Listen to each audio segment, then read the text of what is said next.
एक खातून लिखती हैं कि yes she is saying truth, my husband is related to medical field and जब मैंने उनसे अपना आईवीएफ करवाने का कहा तो उन्होंने सेम यही बात कही, नाजायज़ औलाद पैदा कर रहे हैं। So we waited for 4 years, now अल्हम्दुलिल्लाह आई कंसीव्ड। तो इसमें उसने आईवीएफ की बात की, तो आप क्या समझती हैं कि आईवीएफ इस्लाम में जायज़ है? बिल्कुल जायज़ है और आईवीएफ सेंटर के लोग विटनेस रखते हैं। जैसे कि जो सीमन का सैंपल होता है उसके ऊपर 2 विटनेस के साइन होते हैं। ठीक है। जैसे एक सैंपल है उसको हम डबल लेबल करते हैं, ठीक है? उसके ऊपर भी लेबल करते हैं, उसको एक और ट्यूब में डालते हैं, उसको भी लेबल करके हमने इंक्यूबेटर में रखना होता है। उसके बाद जो एग्स हैं वो एक विटनेस जो होता है वो उसकी डिशों पे कई दफ़ा हमने साइन किए होते हैं, उसका नाम लिखा होता है, उसका सारा कुछ होता है।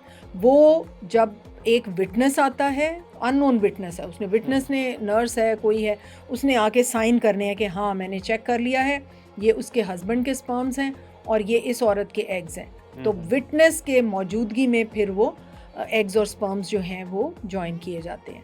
और अगर कोई एज़ोस्पर्मिक है तो हम टेस्टिकल में से या एपिडिडिमस में से टीसा करके हम स्पर्म्स निकालते हैं। उसके बाद भी विटनेस के सिग्नेचर्स होते हैं कि ये मिल गए हैं। एक देखती है कि स्पर्म्स मिले हैं कि नहीं, या देखता है जो भी हमारा उसके साथ एक ट्रेनी होता है वो उसके अंदर देखता है कि उसको एम्ब्रियोलॉजिस्ट को मूविंग स्पर्म्स मिले हैं। फिर वो विटनेस के साइन होते हैं कि ये हमें इसी के टेस्टिकल में से मूविंग स्पर्म्स मिले हैं। तो इस तरह ये कोई चीज़ चेंज नहीं हो सकती, कोई चीज़ ये नहीं होता, उसको हम कई बार लेबल करते हैं। फिर हम अगर फ्रीज़ करते हैं स्पर्म तो पहले हम उसका वो जो स्ट्रॉ होता है उसको लेबल करते हैं, फिर वो एक इमर्स करते हैं हम लिक्विड नाइट्रोजन में, उसके ऊपर लेबल होता है।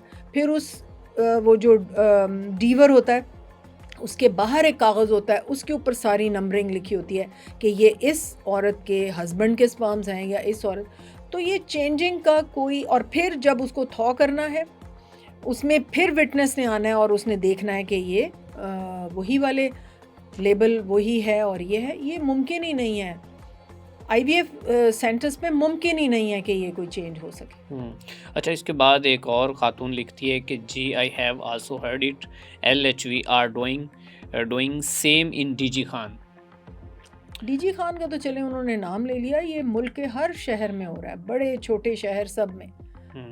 और एक और ख़ातून लिखती हैं कि मैं भी एक बार किसी से बात हुई थी तो वो अपने आप को डॉक्टर बताकर आईडी बनाई हुई थी उसने, और मुझे कहती है कि आपके हस्बैंड ने नहीं पैदा कर सकते तो कोई बात नहीं, किसी और के जरासीम शामिल करके दूंगी। मैंने तो उसकी अच्छी बेइज्जती की और वो मुझसे 50,000 रुपये मांग रही थी और कहती कि अपने हस्बैंड को मत बताना, बस आ जाओ क्योंकि तुम्हारे हस्बैंड इस काम के खिलाफ हैं।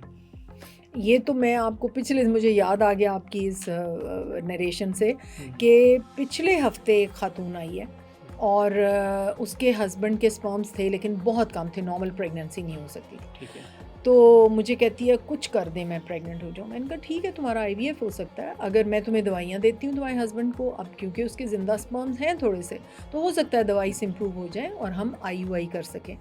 तो मुझे कहती है मैडम ये तो बहुत महंगा इलाज है, मैंने तो इस तरह नहीं करना, आप ऐसे करें ना, मैं उसके साथ उसके सीमन के साथ आप किसी और का सीमन मिक्स करके तो वो मेरा आईयूआई कर दें, तो हो सकता है वो मेरे मियाँ के ही जर्म से मैं प्रेग्नेंट हो जाऊँ। मैंने कहा व्हाट आर यू सजेस्टिंग? मैंने कहा तुम क्या कह रही हो, तुम्हें पता है तुम क्या कह रही हो? तुम्हारे मियाँ का तो एक आधा ही स्पर्म होगा, ज़्यादा मिलियन तो उसके होंगे अंदर, तो वो तो ज़्यादा चांस है कि उसी से प्रेगनेंसी होगी। तो मैं तो ऐसे नहीं करती, सॉरी मैडम प्लीज़ कर दें, आप जितने पैसे कहेंगी हम देने को तैयार हैं।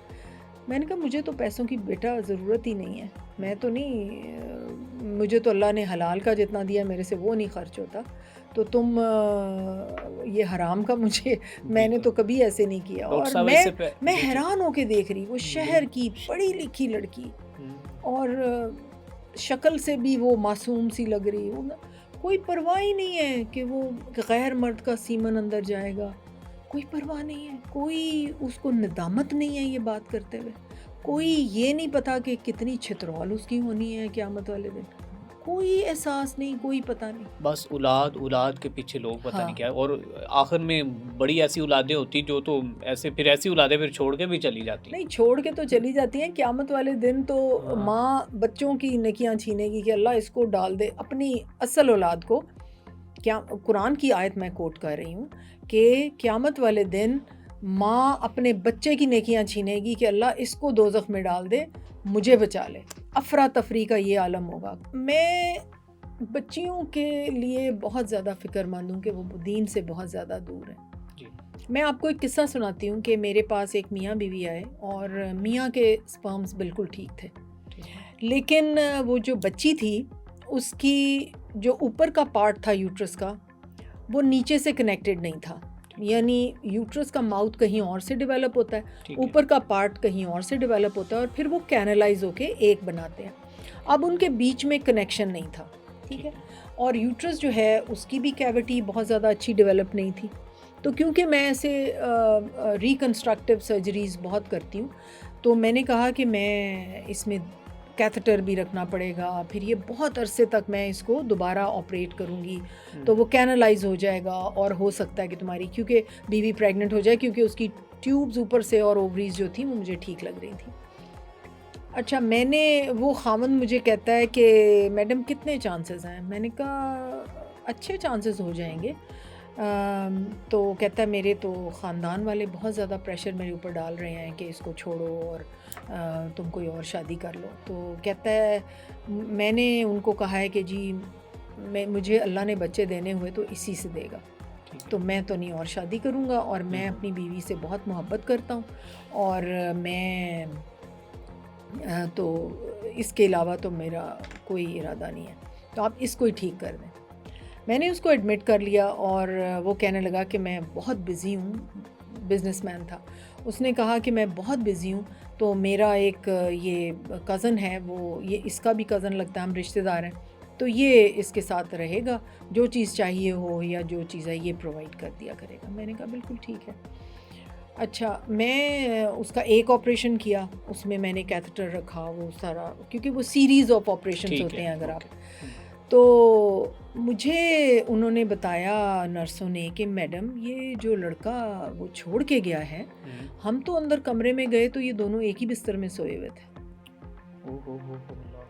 ठीक है। अच्छा।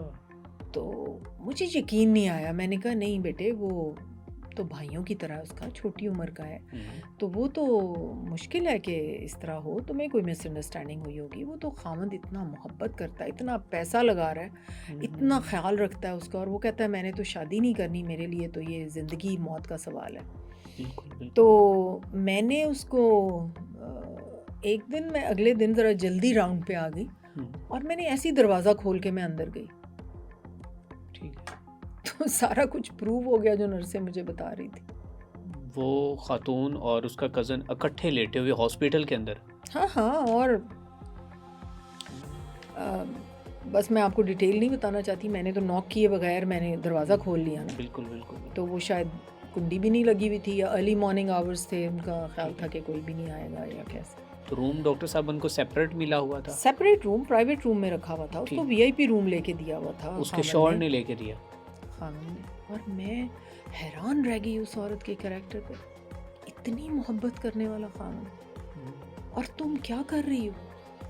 और ये इतनी बेराह रवी है हमारे मुल्क में कि आपकी सोच है। मैंने अपने घर से, हॉस्पिटल से कई बार लोगों को निकाला है जिनके अच्छे भले खावन हैं और वो किसी और के साथ लगी, बच्चे भी हैं, घर भी है, खावन भी ख्याल रखता है, सब कुछ। तो जहाँ खावन बहुत ज़्यादा नार्सिसिस्ट हैं, तो ये औरतों के करैक्टर भी तो ठीक होने चाहिए ना। ये बच्चियाँ किस तरफ जा रही हैं, कैसे अपने अल्लाह को जवाब देंगी, क्या कर रही हैं वो। और मैं उस औरत के ऊपर हैरान रह गई और मैंने उसको कहा कि तुम्हें पता है तुम्हारा खामन मुझे क्या कह के गया। तो मैंने कहा बेटे अब एक मैंने तुम्हारा ऑपरेशन कर दिया, अब तो मैंने और नहीं करना, सॉरी, तुम जाओ। ठीक है। मैं तो नहीं करने लगी। कोई नदामत थी उसमें? कोई थोड़ा सा वो फील कर रही थी कि मैंने बहुत गलत? कोई नदामत भी नहीं थी? कोई नदामत नहीं। आप डॉक्टर साहब करें ऑपरेशन, आपको हम पैसे दे रहे हैं। अच्छा। उन्होंने तो अपने पैसे का बोल दिया बल्कि उन्होंने। मैंने घर आके अपनी बेटी से डिस्कस किया, शी इज़ अ डॉक्टर। मुझे कहती मामा आप डॉक्टर हैं, आपको ये नहीं इंडिविजुअलाइज़ करना चाहिए कि कौन क्या है, आप अच्छा। उसके ऑपरेशन कर दें।